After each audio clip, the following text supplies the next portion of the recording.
बिस्मिल्लाहिर्रहमानिर्रहीम। On the demand of Shikha Sinha, ये problem linear programming की है।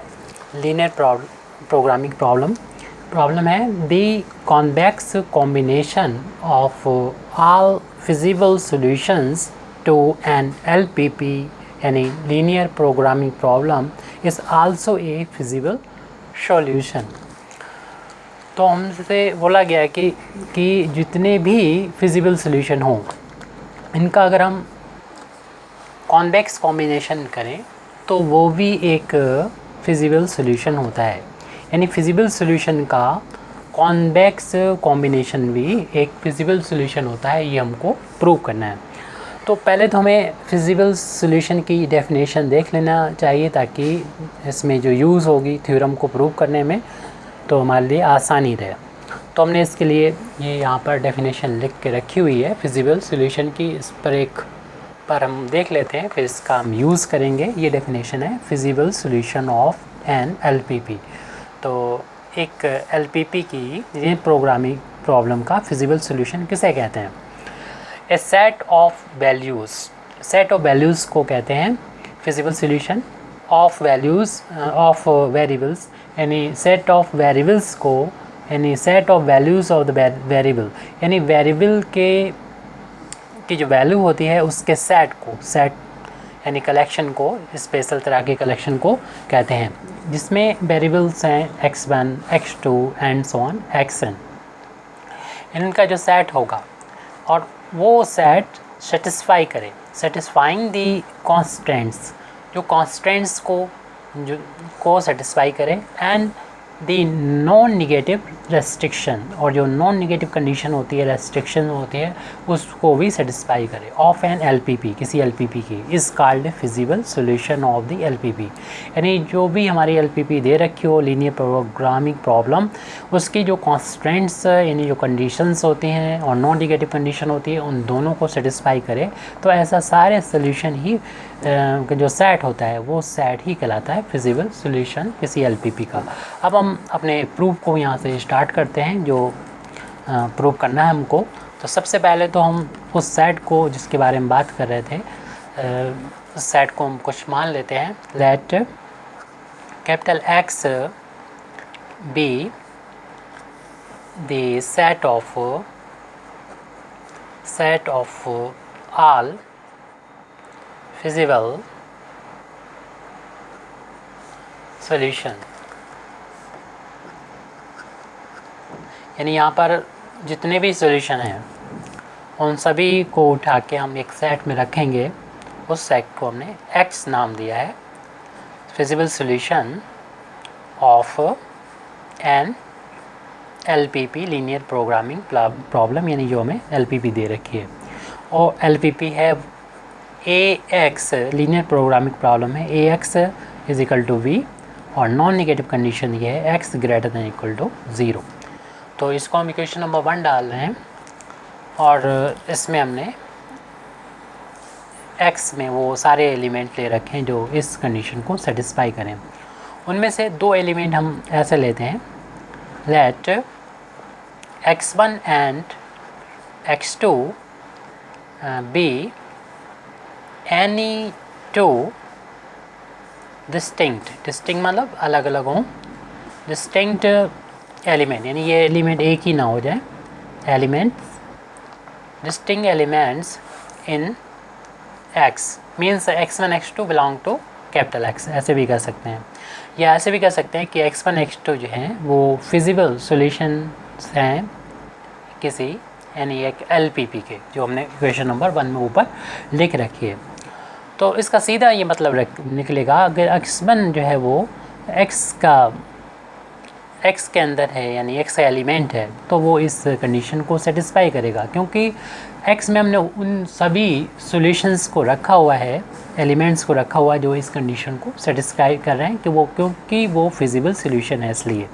तो x1 एक फिजिबल सॉल्यूशन है तो इस कंडीशन को सेटिस्फाई करेगा, तो सेटिस्फाई कराएंगे तो हमें मिलेगा AX1 is equal to V, और दूसरी कंडीशन को सेटिस्फाई करेंगे तो x1 greater than equal to 0। इसे हम इक्वेशन नंबर 2 डाल के यहीं पर छोड़ दे रहे हैं। इसी तरीके से x2 के लिए भी ये बात लागू होती है, एंड तो x2 भी इस इक्वेशन 1 को सेटिस्फाई करेगा। तो जहाँ पर भी x मिलेगा वहाँ पर हम यहाँ पर x2 वैल्यू पुट कर देना है, इसे इक्वेशन नंबर 3 डाल दें।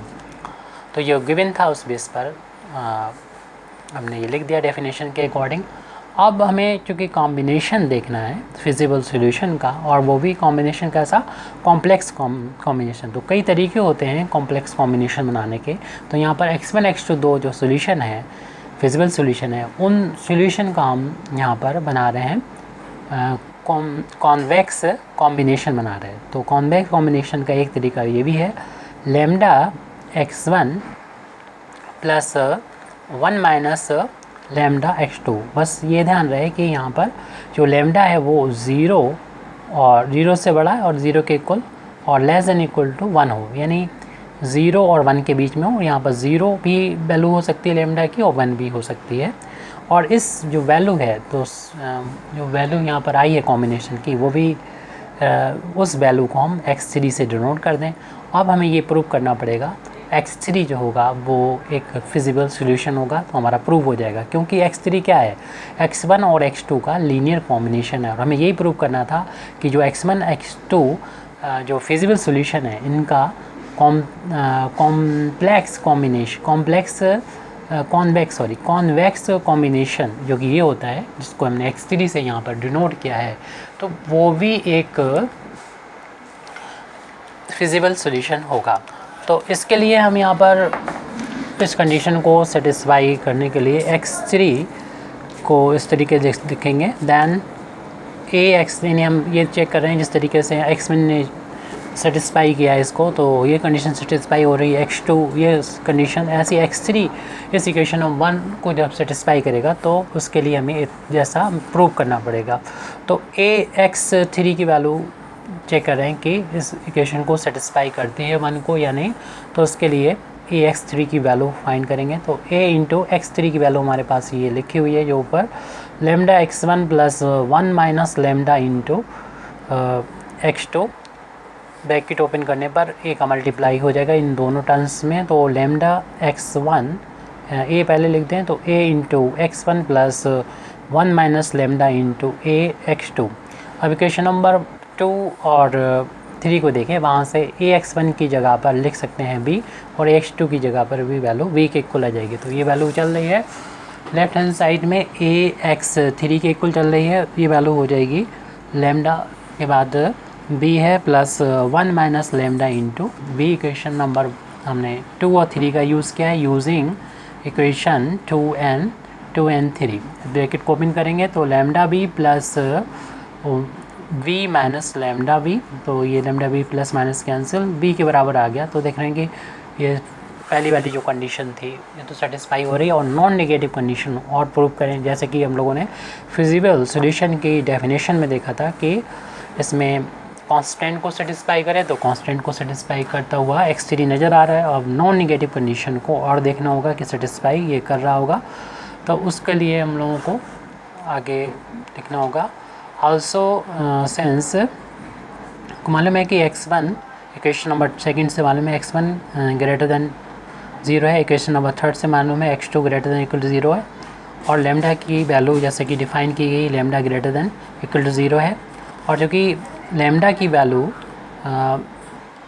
1 और 0 1 के बीच में है, तब हम ऐसे भी कर सकते हैं कि 1 माइनस जो लैम्डा होगा, अगर यहाँ से हम लैम्डा उधर ट्रांसपोज करें, यानी सिर्फ इतना लें और lambda less than equal to 1 इसको ट्रांसपोज करें, तो इधर 0 बचेगा और इधर 1 माइनस लैम्डा हो जाएगा। तो यानी ये भी वैल्यू जो होगी वो ग्रेटर देन इक्वल टू 0 आ गई, ये चारों वैल्यू। और इन चारों वैल्यू को जब हम x3 में पुट करें, यानी x3 की वैल्यू थी lambda x1 plus 1 minus lambda x2, तो ये वैल्यू भी 0 से ग्रेटर है, ये x1 भी 0 से ग्रेटर है, 1 माइनस लैम्डा भी 0 से ग्रेटर है, और x2 की वैल्यू भी 0 से ग्रेटर है। इस तरीके से टोटल वैल्यू जो होगी वो 0 से ग्रेटर हो जाएगी, मीन्स x3 की वैल्यू 0 से ग्रेटर हो जाएगी। इस तरीके से हम देख रहे हैं कि ये x3 जो है वो ax3 यानी कांस्टेंट को भी सेटिस्फाई कर रहा है, ax3 इजिकल टू 0 हो रहा है, और साथ में नॉन नेगेटिव कंडीशन को भी सेटिस्फाई कर रहा है।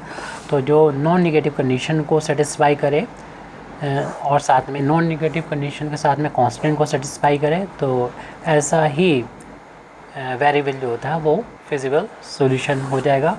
तो यहाँ पर हम लोग लिख सकते हैं रेस्ट x3 सेटिस्फाइज, यानी इसको लिख सकते हैं satisfies equation 1, therefore thus x3 is equal to lambda